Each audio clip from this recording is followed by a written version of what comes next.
Let's talk a little bit about Parshas Vayera. Parshas Vayera, I just wanted to bring out one particular episode where we find Avraham Avinu struggling with Hashem, arguing with God. And in the course of, why is Avraham Avinu arguing with God? Anyone know why he's arguing with Hashem in this week's Parsha? Why is he arguing with Hashem? He wants to save the people of Sodom. And he argues with Hashem and he says, how can you do that? Ha'af tispet tzadikim rasha. How can you destroy the righteous together with the wicked? The very last sentence of that story is in Pasuk Lamed Gimel in Perek Yud Ches, at the very bottom of your sheet, which is underlined. It says, Vayelech Hashem ka'asher kila ledaber el Avraham. That God departed after he had finished speaking to Avraham. And presumably he went ahead to go and destroy the city of Sodom, because after God had defended his position as to why he was justified in destroying Sodom, God said, okay, be well, we'll see you later, we'll see you. Basically our conversation is over. And then the Torah says, Avraham shav limekomo. And Avraham returned to his place. And it's interesting because I found 4 places in the Chumash, there are more in Nach, but 4 places in the Chumash where the Torah says that a person goes back to his place or goes to his place. The first one is in our pasuk, Vayelech Hashem ka'asher kila ledaber el Avraham, Avraham shav limekomo. Avraham returns to his place. The second one is when Yaakov Avinu has finished his 20 years of duty to Lavan, his father-in-law, and he decides, now that Yosef has been born, I'm ready to leave your home. And the Torah says, Vayihi kasher yalda Rachel et Yosef, that after Rachel had given birth to Yosef, the Torah says, Vayomer Yaakov el Lavan, Yaakov says to Lavan, Shalecheni, please send me, ve'elecha el mikomi ula artzi, so that I can go to my makom, I can go to my place, and I can go to my land. Here it's even more accentuated because it seems to be redundant. What's the difference between a makom and an eretz? What's the difference between a place and a land? Should have just said, let me go back to where I come from. I want to go back home. The third place is not too far later into that story, after Lavan perceives in his own distorted perception that Yaakov has cheated him by taking all of the speckled sheep from his herd. It says, Vayashkem Lavan baboker, that after they have this dramatic confrontation, and they come to an agreement, they come to a covenant, they make some kind of treaty between themselves, the Torah says Lavan's ready to leave. And it says, Vayashkem Lavan baboker, Lavan arises in the morning, Vayinashek levanav v'livnosav, he kisses his sons and his daughters, Vayivarech eshem, and he gives them a bracha, Vayelech vayashav Lavan limekomo. And Lavan departed, and he returned to his makom, to his place. And the fourth time is Vayakom Bil'am, Vayelech vayashav limekomo, the Gambala kalach lidarko. And this pasuk is not anywhere in Bereshis, it's in Bamidbar. It's the story of Bilam. And it tells us that after Bilam was hired to curse the Jewish people, and instead God had inserted words of blessing in his mouth, and Bilam was therefore unsuccessful in cursing the Jews, the Torah says that Bilam arose, Vayelech, and he went, Vayashav limekomo, and he returned to his place. The Gam Balak halach lidarko, and Balak also went back on his way. But it doesn't say that Balak shav limekomo, it only says that by Bilam. Very, very curious. And in thinking about what's the common thread between all of these 4 psukim, can anyone think if there's a common thread between these 4? They seem to be completely disconnected. Avraham going back to his place, Yaakov saying, I want to go to my place, Lavan returning to his place, and Bilam going back to his place. The language is the same, almost the same. Yes? Could it be something like that they're put in their place. So when Hashem speaks to Avraham, and yes. when Avraham goes back and he's like, okay, he's back in his place. And I think each of this narrative, number 2, I'm not so sure about, but the other 3 all work. Okay, very good. Yeah, that's certainly something to consider, that a person who has been chastened or humbled in some way is able to go back to their place. But again, number 2 would be a little bit difficult to fit into that. What I'd like to suggest, if we wanted to find something that will make all of these 4 fit, is that there are many times in life when we're out of sorts. You know that term, I'm out of sorts, or he or she is out of sorts. We don't really feel comfortable with where we are in our lives. We are somewhat displaced or discomfited, or in some other way we just feel we're not really where we belong. And it doesn't necessarily have to be geographically. I may be in the middle of my own home, right? But I still feel that there's something wrong. There's something that is just not fitting right in my life. And I think that if we look at the last 3 examples, we will find people who have been displaced temporarily and then go back to their original position that they had assumed before that place of discomfiture. So, for example, if we take a look at the story of Yaakov Avinu, Yaakov really is telling Lavan, I've spent the last 20 years really displaced from where I belong.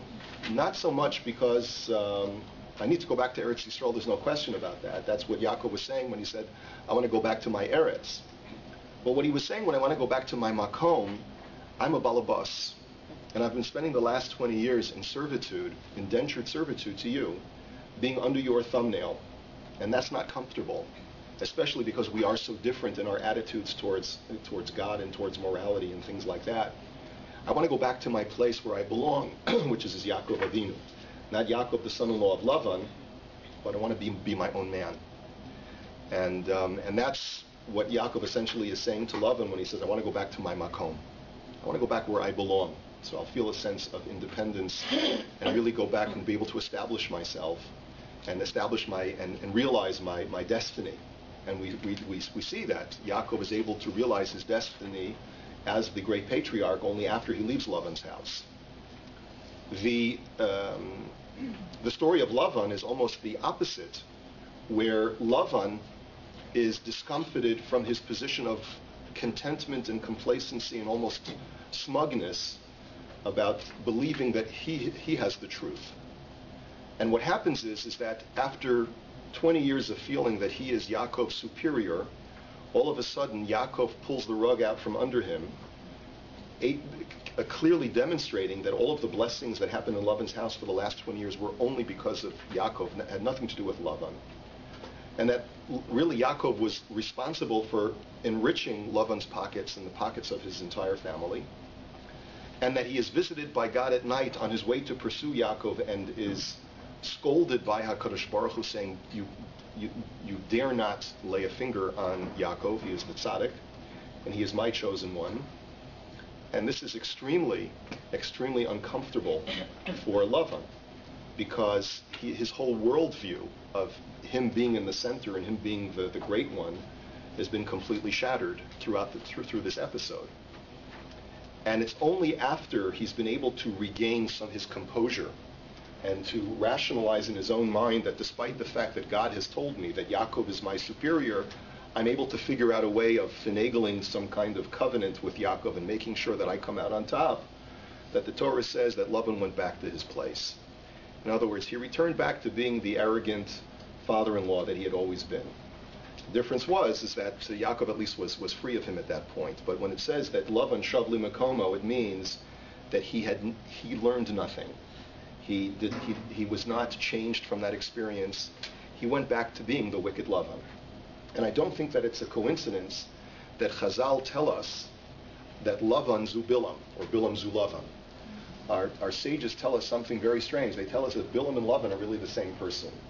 And there's a difference in the versions of the Midrash. Some say that they are literally the same person, and that just Lavan lived an extraordinary long time. And others say that Bilam was in some way either some kind of Gilgul, some kind of reincarnation of the neshama of Lavan, but that that's the attitude of this particular brand of Russia. The attitude is that you face tremendous epiphany and inspiration in your life by having this revelation, but once the revelation is over, you have this capability of just falling quickly right back down to where you were before. Despite the truth of the revelation, you're able to figure out, somehow rationalize it. You're some kind of sociopath, and despite the fact that you've been shown the truth, you're able to, without any conscience, without any guilt whatsoever, able to go back to where you were before and be as corrupt and amoral as you were when you first started, before the revelation. So that's why in the story of Bilam, it says, Vayakom Bilam, Vayelech Vayoshev Limakoma. That Bilam went back to his place, because that's the nature of a Bilam. The fact that I wasn't able to use my mouth correctly, the fact that I encountered a talking donkey, all of this is irrelevant to Bilam, and he just goes back to what he was before. Now we go to Avraham Avinu, who's the first instance where we find him in Chumash. The Torah says that after God had explained to Avraham Avinu what his justification was for destroying the city of Sodom, the Torah says, Avraham shavli mekom, Avraham returned to his place. So what was Avraham's place? Here it's being mentioned in a very positive light, similar to what we talked about with Yaakov Avinu. Avraham was out of sorts. Why was he out of sorts? Because God tells him that he's going to do something that at face value is patently unjust. I'm going to destroy an entire region of human beings because of the wicked that are contained therein. And Avraham is extremely perturbed by this. And he says, Ha'af tisbet tzadikim rasha. How can you destroy the righteous together with the wicked?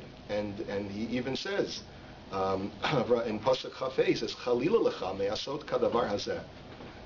That God forbid, or God, it should be forbidden for you to do something like this. It'd be a chilul. It's a profanation of who you are, Hashem, to do something like this. Lehamis tzadikim rasha, to kill the righteous with the wicked. V'hayacha tzadik karasha, that you're going to make the righteous and the wicked equivalent. Chalil lach hashofet kol haaretz lo ya'aseh mishpat. How profane would it be for you, God, to do such a thing, that you are the judge of all the world, not to perform an act of justice? God knew that Avraham was going to be extremely disturbed, that his entire belief system was going to be shaken to the core when he heard that God was going to destroy the people of Sodom. And as a result, that was the very reason why Hashem told Avraham in the first place that he was going to do it. If you look carefully at the text, starting with Pasuk Yud Zayin, you'll see that was the very reason why Hashem told Avraham. Vayomer v'Hashem amar, Hashem says, how can I hide from Avraham what I'm about to do? After all, I know that Avraham hayo yihyeh legoy gadol v'yatzum. He's going to be a great nation, and all the world will be blessed through him.